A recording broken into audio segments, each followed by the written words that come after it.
Hey guys, this is Dr. Hub. In case you haven't subscribed, please do subscribe. This is a concise, well-crafted summary and it highlights only the important keywords. Tissue harmonic imaging, and we'll also look at the high intensity focused ultrasound.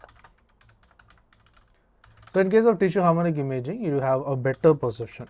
So you have a better perception, as well as it is used in case of the obese people. Then moving on to the high intensity.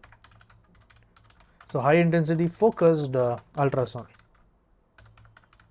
So high intensity focused ultrasound, you have something known as a therapeutic.